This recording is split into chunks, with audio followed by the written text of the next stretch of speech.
Always such an abrupt end. Rachel's dancing in the background. Hello, everyone. Welcome back to a fictional escapist. My name is Chris, and today's video is the Queer Corner episode number 2. We're slightly delayed for quarter 2, but I'm going to count it anyway. And I am joined by my friends here who I will let introduce themselves, starting with you, Jeff. Hi, I'm Jeff. I'm just an Instagrammer at Page Glue. I post about all kinds of books, but especially queer and queer horror. It's my main kind of deal. Over to you, Jess. I'm Jess. I'm at Jess M. Writes on Instagram. And I also am a co-editor for Horns and Rattles Press, also on Instagram. And I am a YA author, an avid sci-fi fantasy horror reader, and yeah, an editor of short horror fiction. Love it. You can find Jeff and Jess down below. All the links will be down in the description box if you want to go and check them out. I am currently reading Jess's book, A Mean Piece of Water, which is the first one that I've read from her. If you've got it there, hold it up just so the audience can see. You know I'm prepared. And it's very cute, and everyone should go and read it. We've got a non-binary character, which is like close to my heart already, and I haven't even finished the book.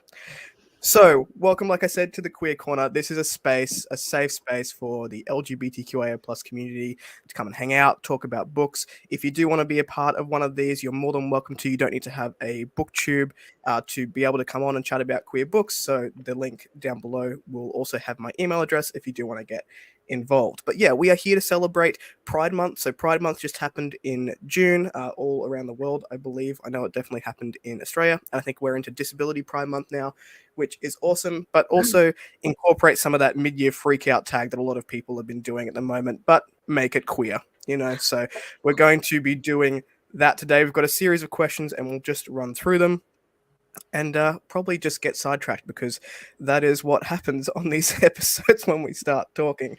So we're going to start off with the hard question, and that is, what does pride mean to you?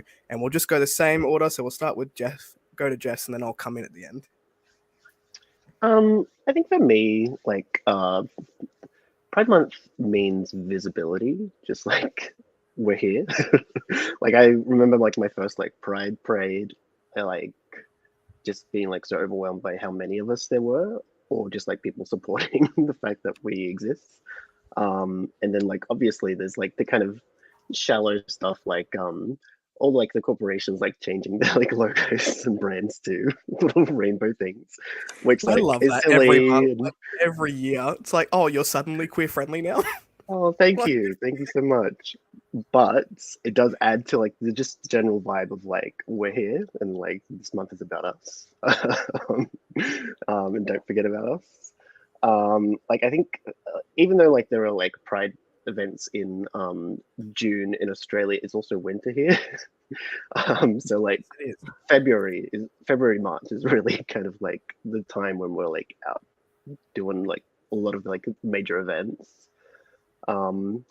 And it's just like yeah, it's just being out, like not just like literally like out of the closet like metaphorically, but like we're out in the streets, we're out chanting and like doing our protests and having our parties, and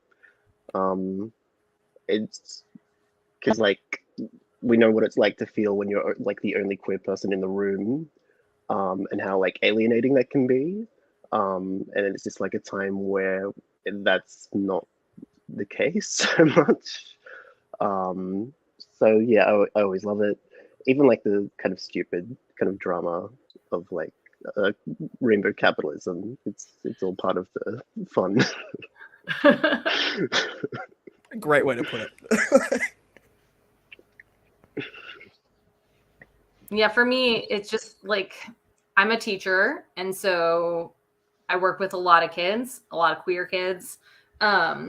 And so Pride is just the time to like kind of shout and be like, hey, there are queer people, you know, especially for kids who maybe don't have a support system at home or are questioning or don't know. Like, it's just, you know, that's really important. I got to go to an author event at this Two Friends bookshop in Bentonville, Arkansas, and I collaborated with this Equality Crew, which is just like a hangout for queer youth in northwestern Arkansas, which is a place that I know y'all probably aren't familiar with, but it's not super friendly to the LGBTQIA plus community. And so getting to go to an event, it was a Q&A. The youth got to ask me questions about my youth, like young adult books, which was very cool.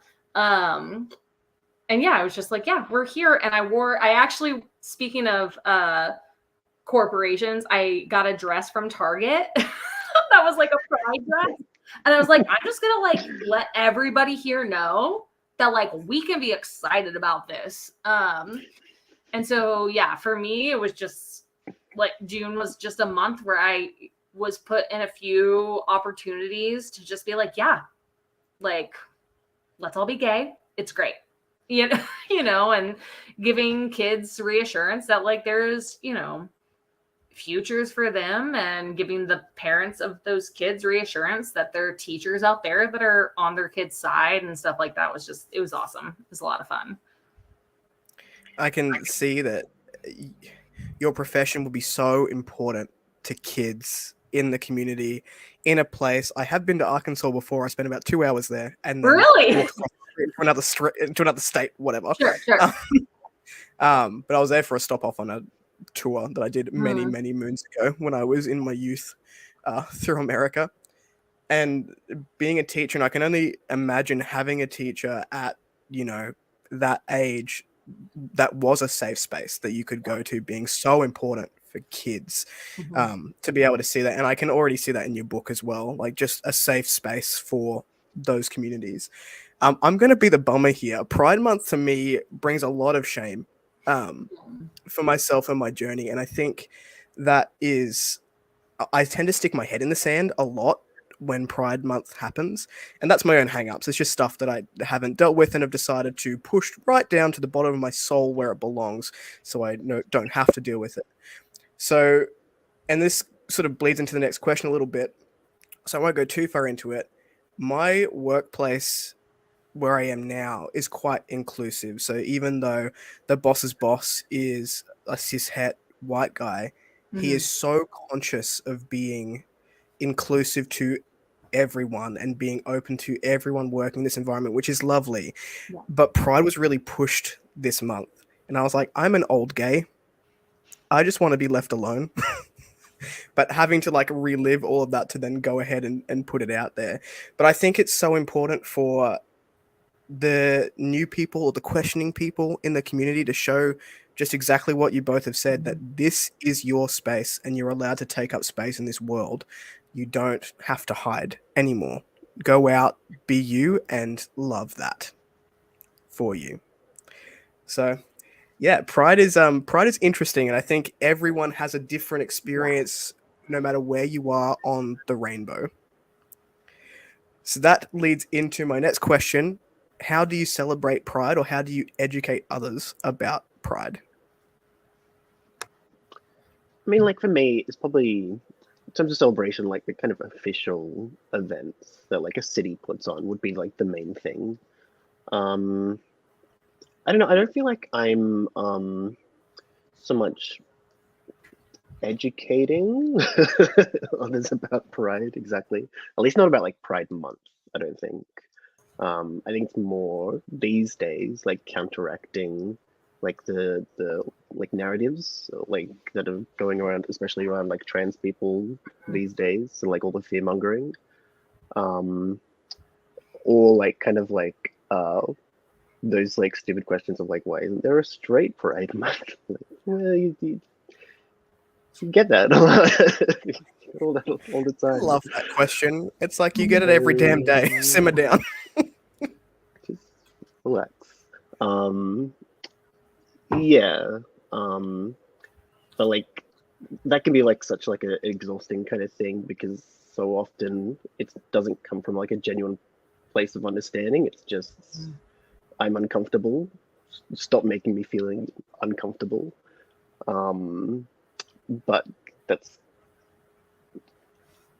like exhausting as it can be to like educate people about like us, who we are, and like that we're not a danger to society. That's kind of where the celebration is. Like it's a celebration in community, in even just like friends and your like local kind of people. Going to like queer spaces, whether that's like gay clubs or like in my city, Melbourne, we have this place called the Victorian Pride Centre, and it's a whole like community centre that's like just LGBTQ, and they host like pride. They host events year long. So definitely like finding those kinds of things that are happening out and about. Yeah, that's basically what I do.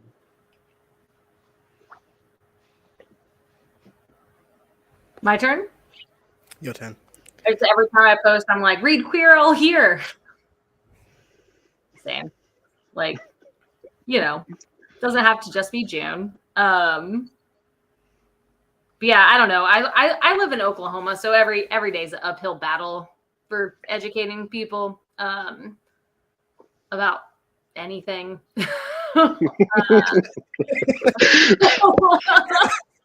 Not Tulsa. Tulsa's pretty cool. But yeah, just trying to be conscious and trying to.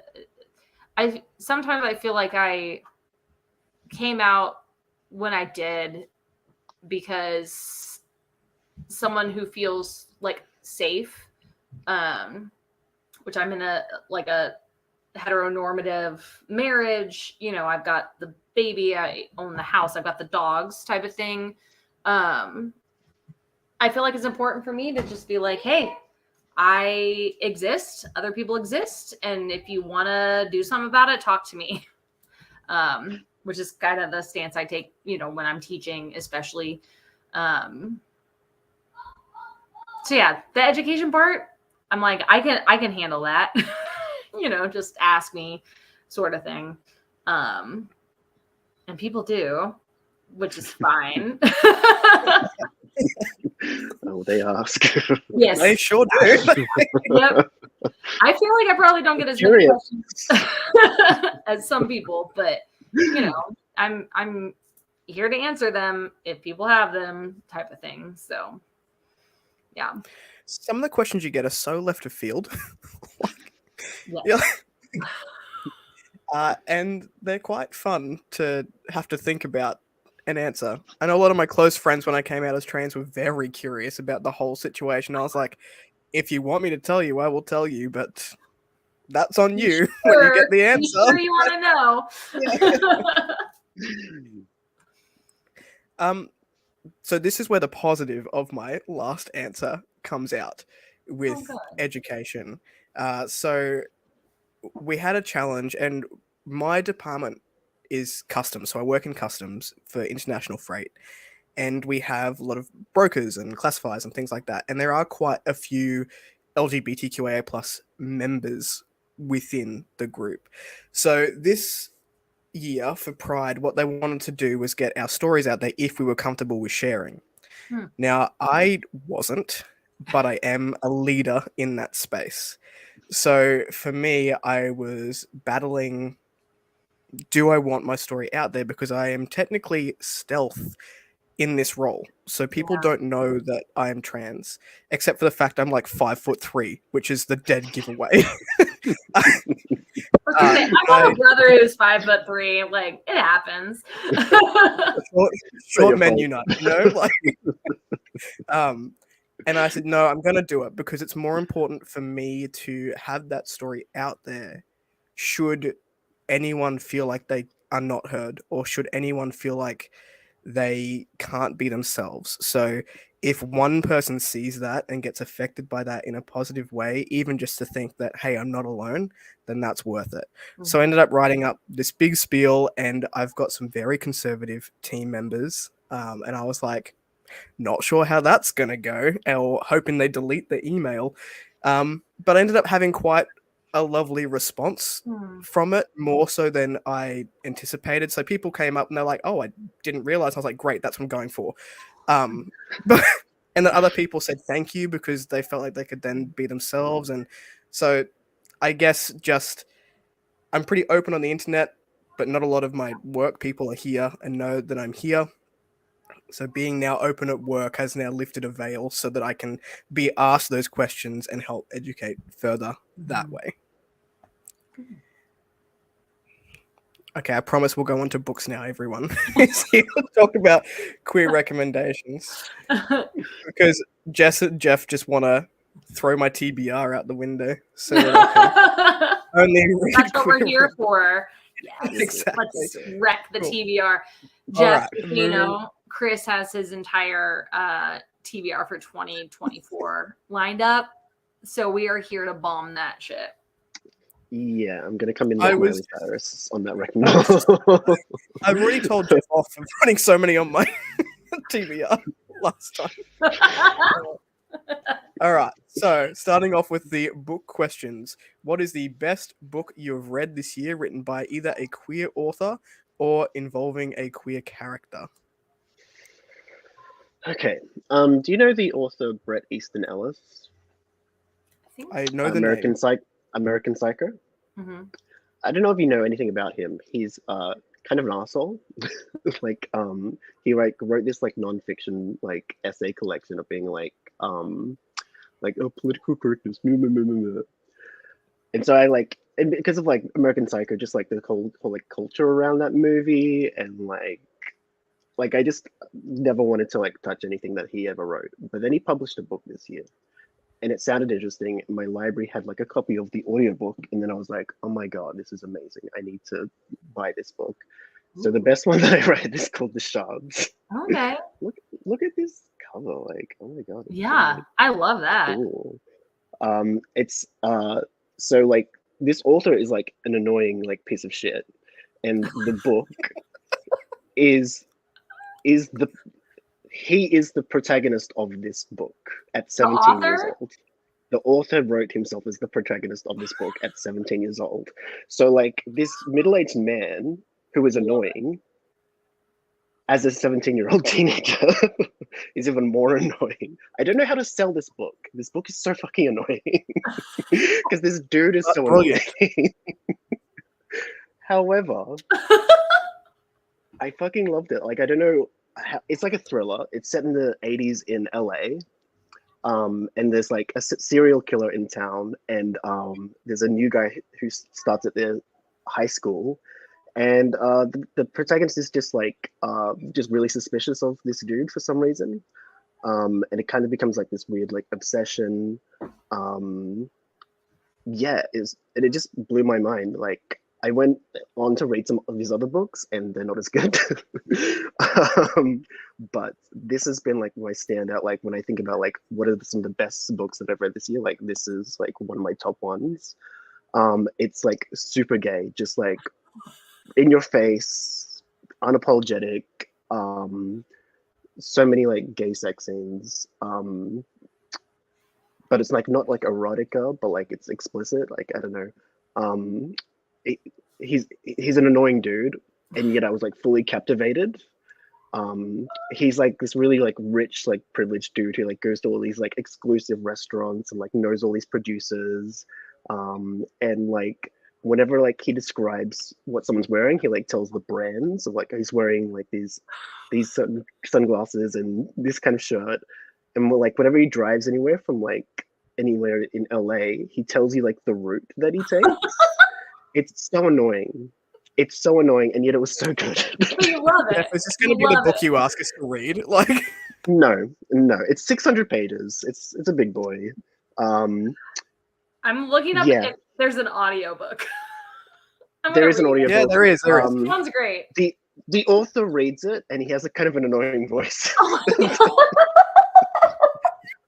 The dude's so annoying. He's so annoying. So in conclusion, And yet, He's gonna come for it's you. annoying. no, he doesn't care about me. He doesn't care about anybody. He's a selfish prick. It's like And yet I love this Gatsby. book. It's Jay Gatsby. A little bit. Although like I feel like Gatsby's like a little bit more like trying to be like aloof and like elusive, whereas this guy's just an entitled, annoying, yeah, just so annoying. and yet like I don't know, I get really impressed by books that like do everything to like uh make me hate them. Sure. Yeah. And like if I still like am captivated and still want to keep going, like they're doing that's something. good. I really love that sort of stuff. I read yeah, a book. it's I read a book for a book club called Tender is the Flesh. And I don't have it with me, but I was like, yeah, I love that guy. Like the main character, everyone was like, excuse me? And I was like, yeah, I'm just like cheering for him. I think he's great. And they're like, no. I'm like, I think I like the like awful, annoying people when it's done right. Cool. When it's like Right. so immersive that you're like, I mean, I hate them, but like I'm on their side to some extent, you know. Yeah. I like that. I'm intrigued by this, Jeff. I like this. I like this yeah. book. Right. I was very surprised, especially like after reading a couple of his other books and just like, yeah, just I don't know. Yeah, That's awesome. that was the best one that I've read this year. My turn. It's you're ready to go. Okay, so I've got two. One is a graphic novel called Thirsty Mermaids by Kat Ley. It's Leyh, and it's a graphic novel about this. Are they thirsty? Yeah, thirsty. Yeah, so it's a pod of queer mermaids who find like rum in a shipwreck and get drunk, and then they're like, well, this is awesome. We should get legs so we can get more of this booze. And it is a found family story. Everybody is queer. There's trans rep. It is precious. It's hilarious. It's well illustrated. Thirsty Mermaids. It's the most I've laughed out loud reading a book in so long. Like it's so good. And I like so surprising. So yeah, it's about some like mermaids that want to get drunk. So they make legs and then they're kind of That's an amazing plot line. Oh, it's great. And like I don't want to give any more away, but like everybody's queer, everybody's interesting. It's so funny. Like again, found family, like figuring out who you are, what matters at your core. It's hilarious, it's heartwarming, so good. And then the other one I'll mention is St. Juniper's Folly by Alex Crespo. It's a haunted house, young adult, so definitely young adult story. 3 point of views. There's a kid who's like a foster kid. He's stuck in a house. There's a local boy who like thinks he's cute, finds him in the house. Like, you know, it's just, it's a really solid YA haunted house horror queer book. I will say it's not as funny as Thirsty Mermaids, but it's not supposed to be, so that's okay. So yeah, St. Juniper's Folly is one that I was very, I guess I don't know if it was surprised. Like, I don't know. It didn't surprise me because it was an anticipated read. But I was very pleasantly, like I was satisfied by it. So yeah, if you need a good YA horror ghost story, like where are the powers coming from? We don't know because we're teenagers, like, which is my jam. Yeah, that's my other one. Yeah, Thirsty Mermaids, y'all. It's so freaking funny. It's so good. I just looked up the cover. It looks pretty funny. Like it's somebody amazing. came up on the images. Illustrations, so good. Like, yeah, it's great. Color me intrigued for a good Thirsty Mermaid. I'm like upset that they chose rum of all things to enjoy though. I don't know if it was rum. Is that what it said on the description? Like I just know that they were at a shipwreck. Like they were at the bottom of the ocean. And they're like, oh, this is great. And they're just like pirate vibes. Casks. Yeah, pirate stuff. They're like, we got to get more of this. You mentioned pirate vibes. That, yeah.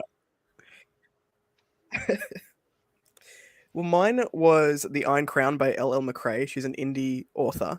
And this took me by surprise. So I'd heard a lot of people like this one. I liked her previous series.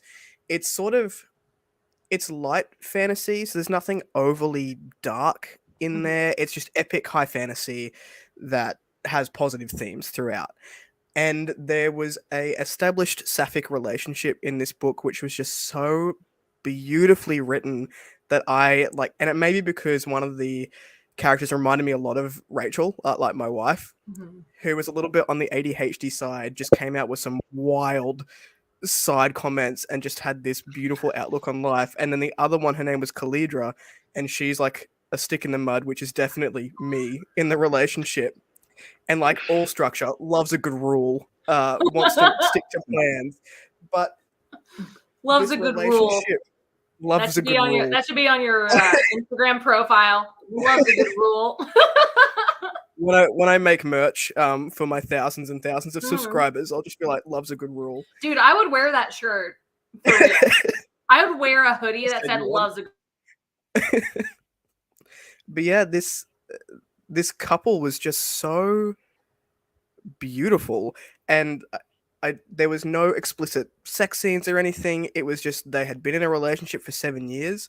The relationship felt so comforting to read, and you could see the thought patterns that they'd had for years already established and then like coming back to the forefront. So Khalidra would get frustrated at something Giselle did because she's a bit of an airhead and Khalidra needs structure. And then she'd be like, you know what? I actually really love this woman and I will do anything in my power to protect her. And I just thought it was probably one of the nicest relationship dynamics I've ever read in a book. So if you like fantasy and like full of positivity, yes, there's some dark stuff that happens, but it's always positive underlined. I think a lot of fantasy nowadays tends to go dark for dark's sake and the shock factor. So when you find something that just feels like coming home, but still gives you that adventure, I thought that was really special for me. And also just Giselle annoyed me, but I loved her. So, I mean, that bodes well for my relationship in real life, I guess. Okay, so the next question is, what has been the biggest LGBTQIA plus surprise for you so far in 2023, whether it be an author, a book, or a particular character that blew you away? Something that blew me away, not for like that super interesting reasons, but I've just never had like with young adult thrillers, I've just like never like really like they're always just like never that good for me, at least. Like it's either like the thriller part isn't executed well, or like another like, or the thrill part is like the focus and like all the like the character stuff is like kind of left behind. But I picked this up from the library, Keep This to Yourself by Tom Ryan, and it's like it's just a YA thriller that was really good. It's like it just ticked all the right boxes. It's set in like a small town in Oregon, and like there's a serial killer. There was a serial killer the previous year who killed all these people in this town. One of them being the main character's like best friend. And like a year goes by and they're kind of like they've graduated from high school and they're kind of ready to move on with their life, and then the main character finds a clue that maybe there's something more to the story, and like the characters were just so good. I really like I think I really like the Pacific Northwest as like a vibe for like creepy, like spooky. It's like that history of like serial killers and like it's mountains and it's caves and like beaches and forests. And it was just like really well executed. Yeah, so like it was a big surprise for me, though it might not be for other people. This okay, so I definitely meant to have Thirsty Mermaids as my surprise book answer. But speaking of the Pacific Northwest, and I may have talked about this in the last Queer Corner, but Patricia Wants to Cuddle was a thriller, and I listened to the audiobook and it was narrated amazingly. And it was, yes, it was so funny and it was so gory and it was so gay. And like that, I don't like if I didn't talk like when you said Pacific Northwest, because I was like, well, I've already talked about Thirsty Mermaids for like 20 minutes. So Patricia Wants to Cuddle so good. Like, oh, so good. And I did not know what to expect, but like I loved it. And so I'm gonna say that's my biggest surprise. I think I read it this year. What is time? I definitely had to go through my Goodreads reading challenge for this year and be like, what have I actually read I just this been year so and bad, what has like, blended in? I've like whenever I'm writing really like hard and like I've been working on my publishing stuff, like I don't remember what I've read. I had to go through my story graph and like my shelves. And my kid was like, "What are you doing?" And I was like, I had to remember what I've read. I figured it out. But yeah, Patricia Wants to Cuddle is my answer for this one. I'm gonna have to go with Bones to the Wind by Tatiana Obey, which I know that Jess mentioned in the first Queer Corner, so I went and read it. Now this So is not good. this is not a book I would normally pick up. It's Mhm. YA, but I love Obey's energy. I love it so much, having seen her on a couple of things, and I was like, I have to know what this book is about. And so I went in relatively blind, only knowing I was very interested in the author. Far Out was that It's so one of the good. most thematically important things I've ever read Mhm. in my reading life, regardless of whether it's YA or not. Yeah. I think I would class it as new adult. It was pretty graphic in some scenes, but it's queer normative. It talks about generational trauma and what we pass on to our kids for the Yeah. next life. Classism. It had a lot of information or a lot of thematics surrounding sexual openness and accepting yourself and your body. We had I guess I would call it almost disability rep, or Yep. like with what was his name? Kai? I can't remember Yeah, what his Kai name was. and Raja, like, yeah, Yeah. And ADHD, the 100%. and Like, I was blown away by this book. Like every chapter that I read, it was just something new and something to make me think, to the point where I reached out to the author after reading it. I was like, holy shit. Like this book was amazing. so And I good. think it's as important as Hunger Games was to my generation when I read it. I would argue even more important. I was like, this should be taught in schools. Anyway, so I went on a big like gush fest to the author and I was like, please don't think I'm a complete nerd, or do, I don't care. And but I'm actually getting Tatiana on the channel later this year when Oh, her book Sister amazing. Samurai comes out. Yes, Sister Um, Samurai is so coming out. yeah, That's one of my anticipated, like, looking forward to books. I practically begged for an arc. I was like, your voice is so important, and Mhm. I need to keep up to date. So yes, I'm hoping that she will come on around the time that releases. So yeah, Bones to the Wind is my answer for that one. Yeah. So good. So good. Right. I have to figure out my next question. Hang on, somewhere on I'm here. impressed that you have like the banner and stuff. Like, that's cool. Maybe you had it last time. I don't remember. You know me, Jess. I love a good rule, and Okay, I planning. really like do Redbubble or something. Like, get us some t-shirt. I want some merch. All right, so the next one I had was favorite new to you. So it doesn't have to necessarily be a release this year, but a character that you've read this year within the LGBTQIA plus community that has been your favorite. And I realized that I've spelt favorite the Australian way, not the American way. So I was just got an extra So I don't extra understand letter in what's there. happening. What does that mean? What is that word? Never seen that in my life. This one I picked something I read like last week, I think. The Witch Boy That by looks cute. what's her name? Molly Knox Ostertag. Do you know like the Disney show The Owl House? I think it's called Owl House. It's like a very cute, very like witchy and spooky like cartoon. But it's like this is like the same like artist who does that.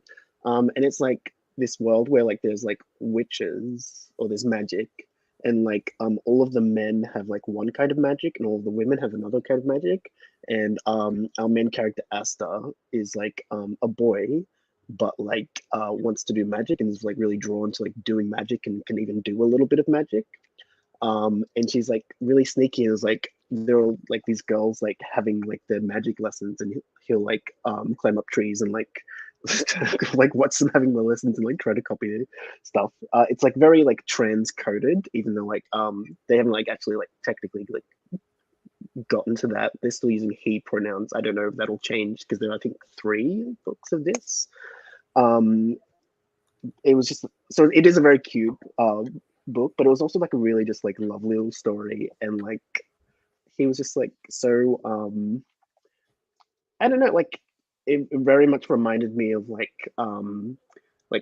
queer people have always existed, and we're always just like drawn to like that. Like there's no matter how like oppressive the environment that you're in, like we just need to like be ourselves and be with our kinds of people.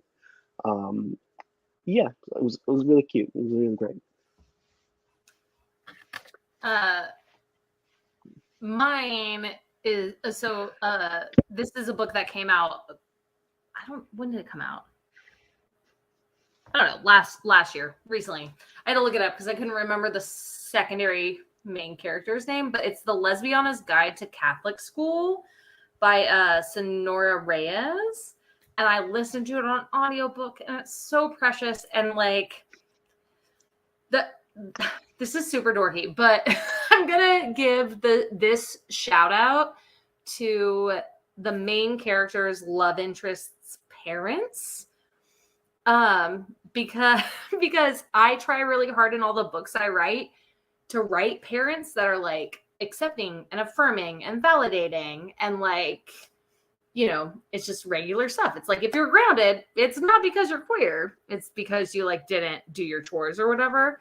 And in that book, there was some trauma from parents, but a lot of the parents were just accepting and understanding and wanted to like learn from their kids and stuff. And so those parents were not LGBTQIA characters, but I loved seeing representation of parents who were accepting of their queer youths, because that is something that I think is severely lacking in a lot of literature. It's like we just need regular YA books where kids are fighting monsters, and it's not their parents that they're fighting. Their parents are like dorks because they're parents. But like, so, and I love that book. It was very sweet. And I loved the like, I don't know, seeing the differences in like kids who are comfortable being out to their parents versus kids who are not, like seeing those themes interacted with, and I don't know. I liked it. It was good. Sorry, I'm like babbling. I'm like, what am I saying? But yeah, I just think that kind of rep is really important. Especially like as a parent, I'm like, yeah, I want to make sure my kid knows that like whoever my kid turns out to be is who my kid is. And like, that's fine. So yeah.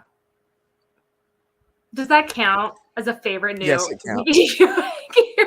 It counts as a character adjacent to the LGBTQIA plus community. But I think that, you know, those sort of stories are just as important to show parents. So if a kid goes up and says, hey, can you read this book? And they're reading that, you know, these parents are accepting, then that's just as important to that kid, you know, going through. Yeah, when I went to that talk and the kids were asking questions, and all of them had parents there who were like affirming and supportive. And every single parent was like, thank you. Like we need, and because I even mentioned, I was like, and I always write parents who are like super chill about the queerness, you know, and the parents of the queer kids that I was in the room with were grateful for that. You know, they were like, yeah, that's like, we don't want our kids to be afraid of us. We love them and we accept them. And I know that's not the case for everyone, but the more examples of that we can have, I think, you know, the better. So. It's so sweet when adults do that for kids and like other adults. We have a little shop here close to my house and it's called Pride Coffee, and I was like, oh, that's a choice for this particular area that we live in. Uh-huh. And so he's got the rainbow and everything at the front. It's just next to a train station, so he gets a whole lot of business early in the morning. So we went in, had a chat to him, and then I've been in multiple times since then. And the guy who runs it, his name is Dennis. So if you're ever in Brisbane and you want a tiny little coffee shop, go check out Dennis at Pride Coffee. And he was saying that his idea is because that strip doesn't get a whole lot of foot traffic bar the train station. But he was saying since he's put his brand out there, and he said he was quite nervous to do it, being a gay man in Australia, just in general, he said that since he's done that, he's had a lot of parents of kids come up to him and ask him how they can support their kids, which he thinks is really sweet. And he wants to build this whole community. So this strip, he basically eventually wants to take the whole thing over and have like activity nights, seminars, information evenings. And I was like, there are just good people in the world who just want to educate. And I think that's beautiful. So yeah, Dennis is a great guy. I'm going to go and show him that I shouted him out on the internet. Yeah. My favorite new LGBTQIA plus character changed yesterday. Whoa. When I read Jess's book. Hey. Oh, no. Yeah. I was gonna say Giselle from the Iron Crown, which I have already mentioned, but I am a sucker for a well-written non-binary character, and the reason for that is when I was questioning my own gender, I briefly dabbled in the non-binary identity, and it took about 3 seconds for me to be like, "This is weird, not for me."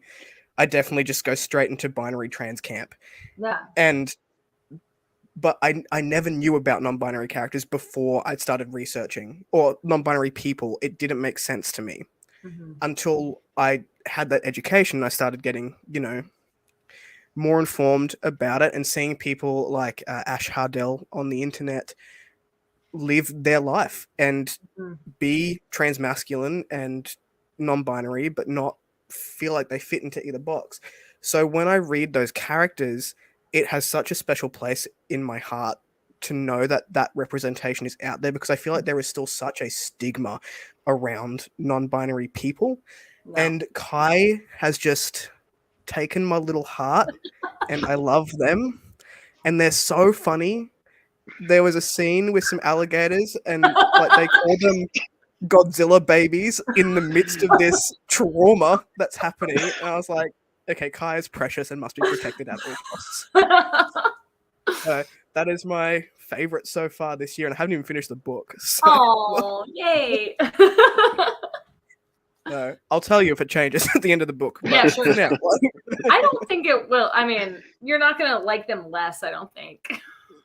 Yeah, no, Kai is just a beautiful soul, and I really enjoyed reading them, which is surprising to me because I don't read a whole lot of YA, but I have read more this year and stopped being such a ponce about reading YA books. Yeah, exactly. So yeah, I love Kai, and I thought that was a wonderful character. Thank you. I worked really hard on them. I had my cousin who does my illustrations for the 2 books that I have and then the one that's coming up. Over the course of, he transitions over the course of the first book and then illustrating the second book, and now he's going to do the third book. And I was not doing it intentionally, but it's been kind of interesting to see the main characters evolve in certain ways. And so, yeah, I mean, I have family that I write for too, and students and stuff like that. And I was nervous about writing a non-binary character because that's not my lived experience. But that's what sensitivity readers and beta readers are for, to make sure, that I'm doing it right. And I love Kai, so. Remind me to get the name of your sensitivity reader, because I've also got a non-binary character and I need someone to make sure I'm not offending anyone. Fiverr, I will send you all the recommendations. I have gotten very lucky with the people that I've worked with. It's good. Love that. Okay, so Oh, what's this, everybody? It's a box of Uno cards. It must be. Are we playing Uno right now on this? Are we? I don't know. Oh, no, we're not. It's just rocks. That's so cute. Okay, thank you, everyone. That was for my child. He wanted. I think your child is hilarious. He wanted me to play Giving a you joke on the people rocks. I'm on YouTube with. So that was the joke. It's an Uno box full of cards, full of rocks. They got us. Jess's child is a legend. Making her do this on YouTube, amazing. I got off easy. Like he's got lots of ideas. Imagine what you have to do next time. We've got to up the Uno cards, buddy. We'll see if he watches it. We'll see. He only watched like 12 minutes of the last one, so he was like, "Oh yeah, you're on YouTube." I'm bored now because it's not kids YouTube where everything is like. Your face isn't on a pineapple, so. So therefore... I can't trust you. I'm like, you even matter? Your face isn't on a pineapple. All right, everyone. The favorite book that has made you think this year. It can be queer. It doesn't have to be queer. What is something that's really made you think?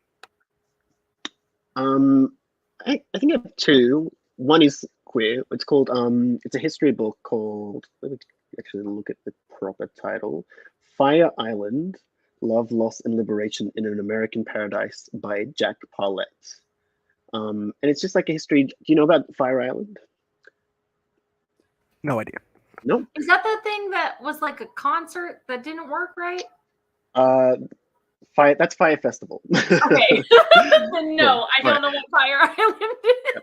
Fire Island is a tiny little island off the coast of like New York State. It's like kind of close to New York City. Like it's within driving distance. And it's just been like for the past like 100 years, it's been like a place where queer people go to like vacation. So it's got like this really like long like queer history. Like every kind of like celebrity, every queer celebrity that has been like in America in like the last 100 years has gone to this island, like James Baldwin. I can't think of anyone else, but like every like even the ones that like who's that guy like the Rebel Without a Cause kid? James Dean? James Dean, even James Dean, like just every queer. Well, it's kind of like it's not like definite, but Sure. it's like rumored and like he went to this gay island, like so we'll take that. Yeah, like it's one of the evidence, like in the support camp kind of thing. And it was just like a history of like that island and how it came to be the way it is.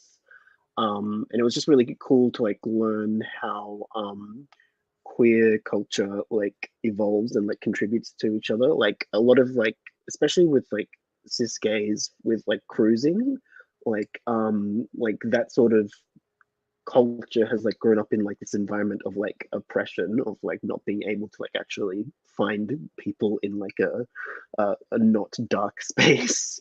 But with Fire Island, because there was so much like openness, like all of like these kind of queer culture and events could just kind of arise organically and like in like a more positive environment. So that was like really interesting. The other one I read was this fiction book called Brother by David Chariandri, I think. David Chariandri. He's this Trinidadian Canadian author. And it was like about like toxic masculinity, but like but layered on top of that, like being like the child of immigrants and like being in like a poor working class kind of like area. And like it just made me rethink like we can be like really like derisive and like mocking towards like masculinity, like oh like he's so tough and he thinks he's so cool and he's so pathetic and he's so like fragile and all that sort of stuff. But it made me realize like how like race and class can make fragile masculinity even more fragile, like even more precarious. Like the layers of precarity kind of like layer on top of each other. So that was just like and I really recommend the book. Like the themes are like really like subtle, but like they work really well. It's a really short book too, like under 200 pages. I like that. Yeah, yeah, really beautiful. That sounds super interesting to pick up. Thanks for the rec. My recommendation is Bound in Flesh, an Ooh, I saw anthology that. of trans body horror. Ooh. It is short stories. It is, and like I've been slowly wading into the pool of like horror as a writer and a reader. And this anthology, just like it is just, there's so much to consider and unpack. And like I was talking to my dad the other day and he was like, why do people like horror? I don't know if that's exactly, I mean, I'm pretty sure that's how we phrase it. And I was like, well, it's a really phenomenal way to explore things you can't control. Feelings and emotions and like darkness and like all like just all sorts of stuff. And so anyway, this anthology, it's got like 15 stories in it, something like that. Each one is by a trans author. And it just really made me think about bodies and bodily autonomy and what horror can do to explore those thoughts and express them. And I don't know. It was really good. I read it in like a day. So yeah, Bound in Flesh. It's from Ghoulish Books, which is a fantastic small indie horror press. Highly recommend it.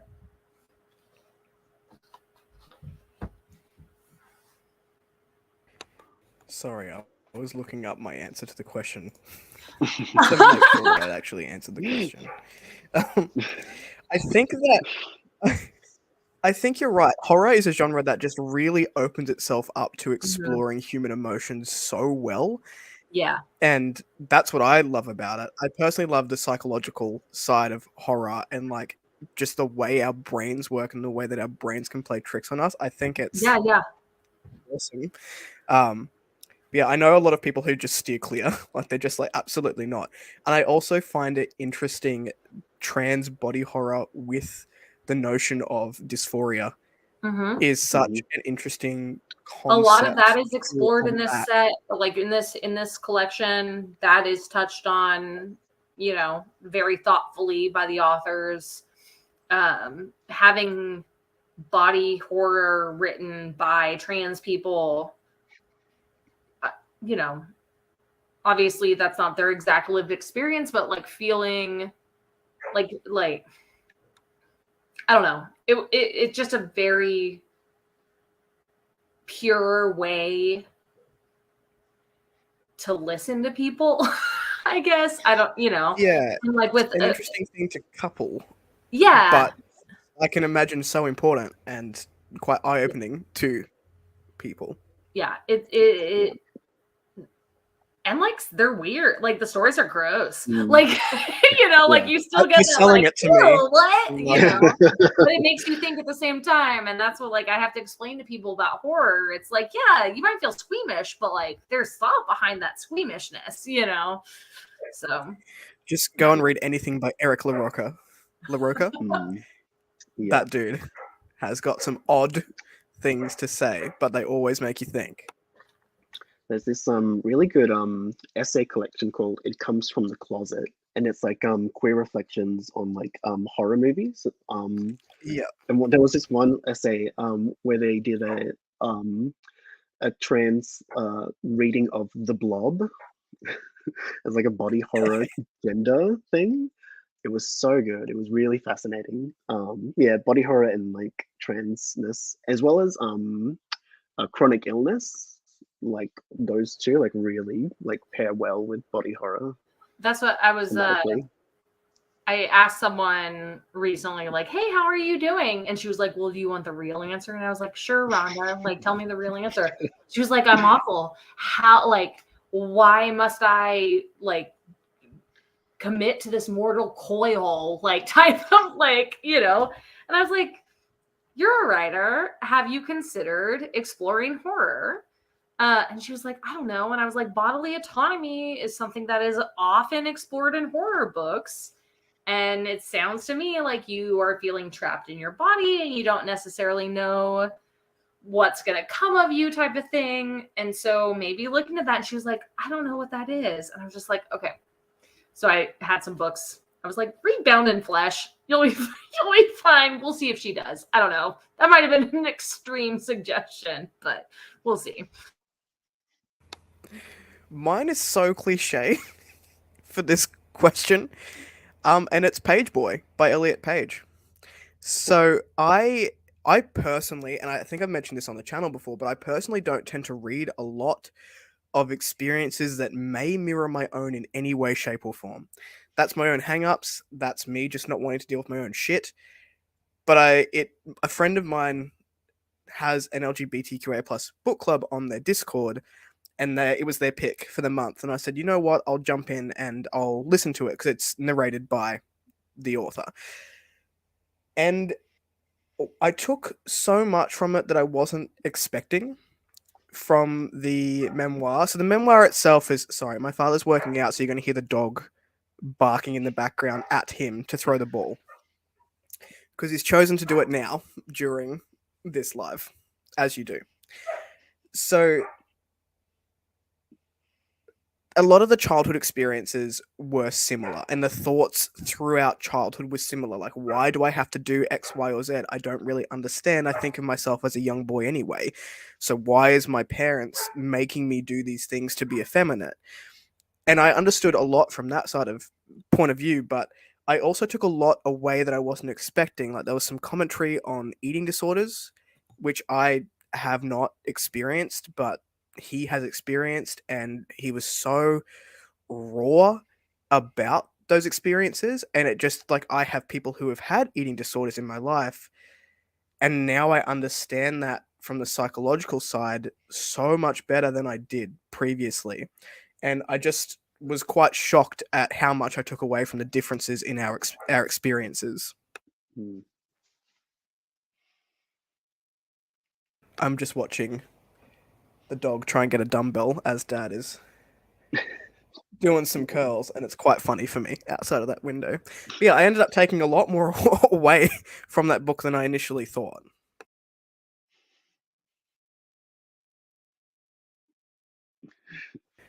Okay, we're into the bit where the TBR just gets annihilated Expansive. by other people. All right, so show and tell. If you could pick one, I'll let everyone have two because I know what y'all are like. Show and tell. Pick a queer book that you want the rest of the group to read by Q3 when we come together. And Roger's included in this because I'm going to make him do the next episode. Okay. I just have one, just one. Okay. And it's a novella. It's nice and simple, Love that. nice and easy. It's called The Lamb Will Slaughter the Lion by Margaret Killjoy. It's a Tor.com novella. Like the very opening scene is this woman is like she walks into this town and there is a deer with a third antler in the middle of its head, and it's there is like a dead rabbit on the road, and the deer is like eating the hearts of like the rabbits. And the rabbit, after like the deer is done eating the rabbit's heart, the rabbit like gets up and like just with like this open like rib cage and just like starts like hopping around like back to life. It sounds And very like Tor Nightfire. when she goes into the town, there are like these birds with also open like rib cages and their hearts just like flying around. Yeah, that's kind of like it's I would describe it as like almost like queer anarchist Scooby Doo. queer anarchist punk blurb. Scooby Doo. Yeah, just everyone's queer, everyone's a punk, everyone's looking into like a spooky mystery. I like it. I love that it's a novella as well. Love that Mhm. for me. Thank you for that. It's short. Just here for And there's a sequel too, if you want to. Which for me, like I read the sequel like immediately after. how many do you have, Jess? My plug is going to be for it's so Fish Gather to Listen is the book that My Small Press is coming out with.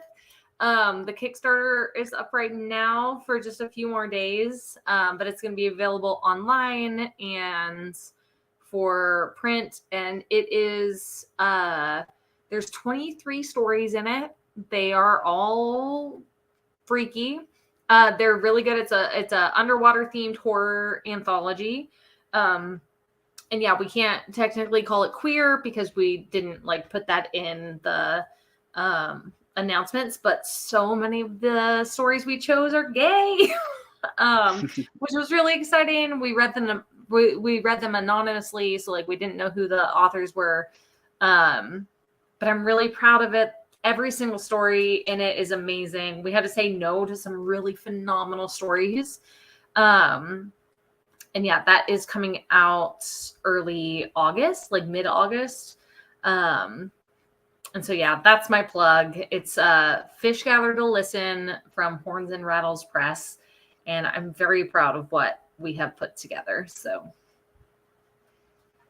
I think that you said the Kickstarter is live for a few more days, so this will go up this afternoon. So I'll put. oh, in the awesome! link Yeah. So people need to check it out. I'll get you links and stuff. So and we have digital rewards. So if you want to back it for like $2, you'll get the digital rewards. The ebook is $15, and then there's like different tiers. The highest, like higher up tiers, and people who pre-order the book through the Kickstarter are going to get a glow in the dark cover, which is very cool. I'm very excited about that. But yeah, so people should check it out. But yeah, even like we have digital rewards, even if you just want to be like, hey, here's $1. I like what you're doing. You'll get some extra bonus stuff. And we're very close. So our next stretch goal, which we're only $200 from, will make it so that we will be able to afford to send all of the authors an extra author copy. So we're sending all of them one copy. If we can get to this next stretch goal, we will be able to afford, with all the printing costs and stuff, to send the authors a second copy. And so people who are on the author hustle will understand that that's like a really good thing. So we're hoping to get there. I'm going to throw you all out of your comfort zone. Go on. I read a book by a trans author. His name is Noah Hawthorne, but pen name is Alina Isaacs. They decided to keep the pen name. And it is a cozy fantasy male romance called Phantom and Rook. Now, the reason that I am putting this one on people's radar is, one, it's super quick to read. It's cozy. It reads quite fast. The narration was really good. So if you're into audiobooks, the narration was great. This is not something that I would typically read. It's not something that I'm rushing back to read again, but the exploration of, and content warnings going into this book, depression, suicidal ideation, suicide attempts and the consequences of that afterwards, friendship, and just such a healthy friendship dynamic, probably one of the healthiest that I've ever read, in terms of loving your friends but not having to have romantic feelings be part of love at all. And it's not a genre that I'm going to be like, hell yeah, sign me up to read that for the rest of my life, because I like a little bit of grunge in my reads. But I think that the mental health representation and just the queer normativity was done brilliantly throughout the book. So it is a pretty short listen as well. I think it's, well, depending on how fast you listen. I listened to it at 2 times speed and was fine to still understand it. The narration is very slow, so if you speed it up, it's not too bad. Yeah, that's my recommendation, and I look forward to you all judging me hard in Q3. Okay. The romance side of it was super annoying. Just know that going in. The will they, won't they for the entire thing was like, fuck off. The entire thing. I think the So Ross themes and were Rachel. really, really important. Jess, I saw you had a stack of Ningbo novellas. Have you read them? Is that the next question? Go ahead. No, the next question is, what are you looking forward to in Q3? We just haven't. Oh, yes. Okay, very good. Mammoths. I'm just going to put the question up. Mammoths at the gate. So Ningbo, it's the 4th book with these novellas that are all standalone, but they take place in the same universe with the same characters. And I am so excited about the 4th one. And they're just like, look, they're just gorgeous. Y'all look at them. They are beautiful. They're beautiful. And bad at holding stuff up. So yeah, that is the book I'm like very much looking forward to. I cannot wait for book 4. It's she cannot do wrong. Like, she is an amazing author. And it's just like so strange and enveloping and visceral. Like, it's just so good. So yeah. Are they Tor Nightfire? Yes. As well? No, they're Tor.com. Yeah. I was just impressed because like Tor Nightfire is notorious for really expensive novellas, and the fact that you actually own them just shows how much you. I actually these were all Tor copies. I listened to these 2 long ago, and then I got this and the other ones. Tor.com was kind enough to send them to my book club for a Instagram book tour, and we're getting the last one, and I'm very excited. I'm very excited. Just a future note to Jess's book club: she will be stealing it. Yeah. I'm excited. Yeah, everyone should check out Be Too Weird, even if you don't want to join another book club. I'll plug it and plug it and plug it. It's a safe space, and they're amazing, and yeah. Jess was telling me a little bit about it before we jumped on camera, so sorry, Jeff. I am going to let Jess explain a bit more about the book club, so we'll put the link down below as well. But yeah, it sounds like an amazing book club. Yeah, so it's B, like the letter B, and then the number 2, weird. And it's run by Courtney and Kai and Bree. And yeah, it's just an incredibly safe space. It's all, so every month we read a different sci-fi or fantasy book by a BIPOC author. And then there's often themes. So like during Read Caribbean Month, like we'll have a Caribbean author that fits under that umbrella. Lots of queer authors. We vote on the book, which can get a little bit heated sometimes. I downloaded things to like make my own memes so I could like add to the vote. But yeah, it's a very well organized book club. So we do a book a month, and then there's also Stanathon. So we read through all of N.K. Jemison's and all of Octavia Butler's works. And so there's additional stuff. And then there's also, if you want to read some sci-fi fantasy smut, there's also a subgroup for that. If you want to read some sci-fi fantasy romance, Chris, like if you want to, like if you're into the cozy romance, there's a spot for you. There's graphic novels. So yeah, at least check it out. You have to fill out like a Google form to apply, but it's just to like keep out, randos and bots and stuff. But it's a very fun space. We do Zoom book club meetings, and yeah, it's a lot of fun. So definitely awesome. Sounds like a good time. Yeah. And that's where that's where I was introduced to these books, and they are the people that gave me the like energy to write my own books and stuff. So it's a really fantastic community. All right, Jeff, what queer reads are you looking forward to in Q3? How many you got? 24. Well, here's the thing. So like for the last 2 years, every October I do a thing that I call what do I call it?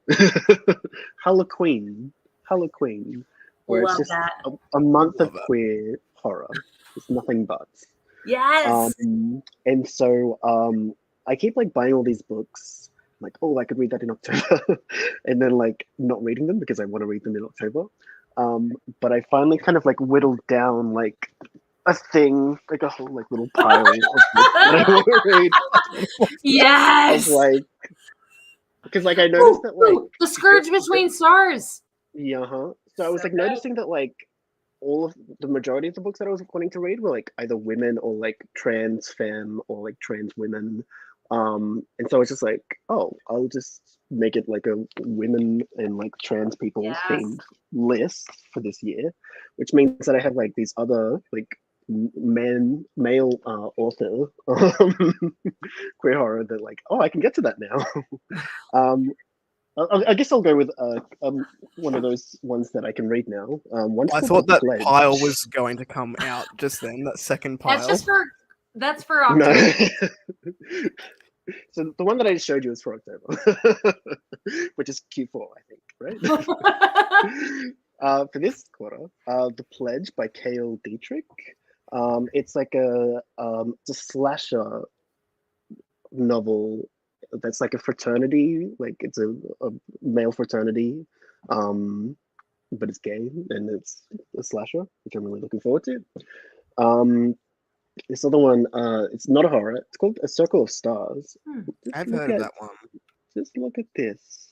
That's Look at really that. pretty. I like that. Oh my god! It's I think it's self-published too, actually. Ooh, really? Craig Montgomery. The premise it's like a sci-fi fantasy, like both. And one of the key things about it is that you get like if you do have magic superpowers, it's based on your zodiac.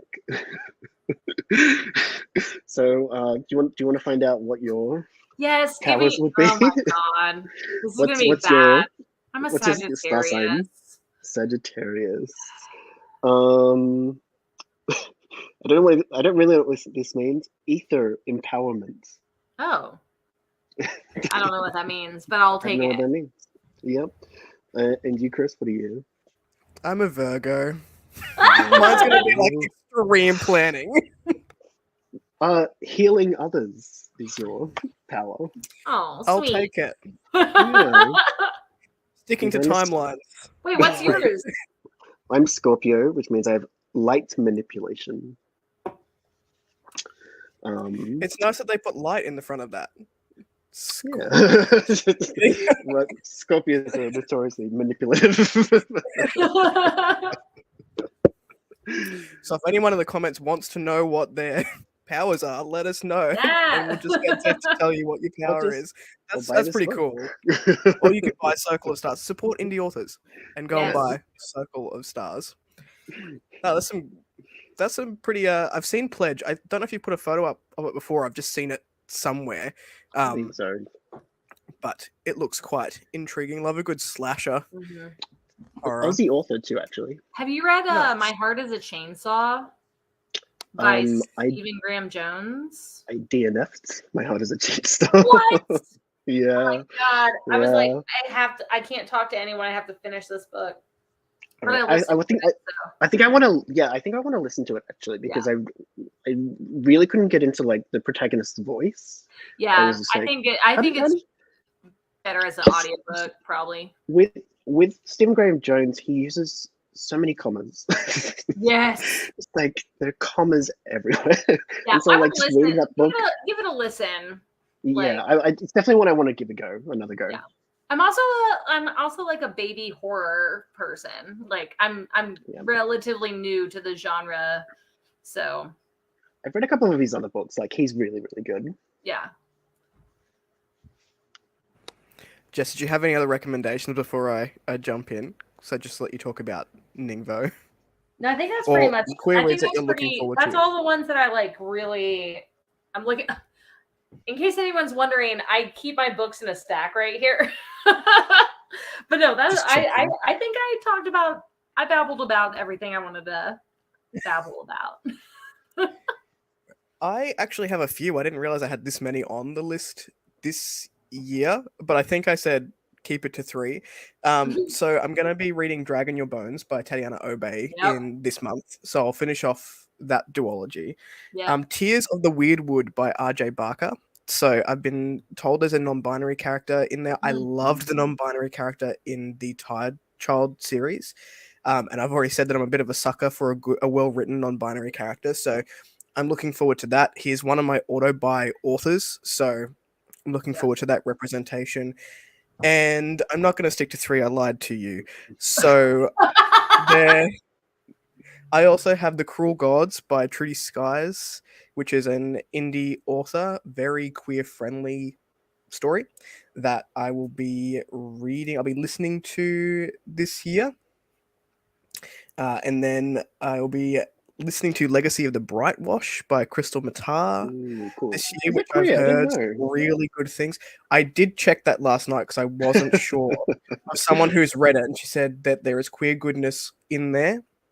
And the Cool, last good. one I have is probably the first time I've ever really experienced ace representation, and I'm going to pick up Legacy of the Vermilion Blade by Jay Tolsquall. And I was looking for this before because nothing sells this book like his own explanation of why he wrote it. And the explanation says, I wanted to craft an epic fantasy story featuring the incredible diversity of love and relationships that span the asexual spectrum in my LGBTQIA plus inclusive world.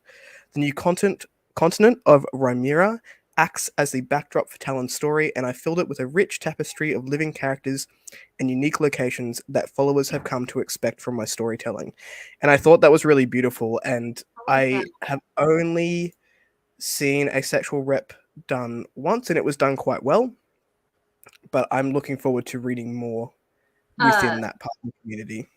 So, Forever in a Story on Instagram, my friend Andy, Z's really good at like recommending ace rep books.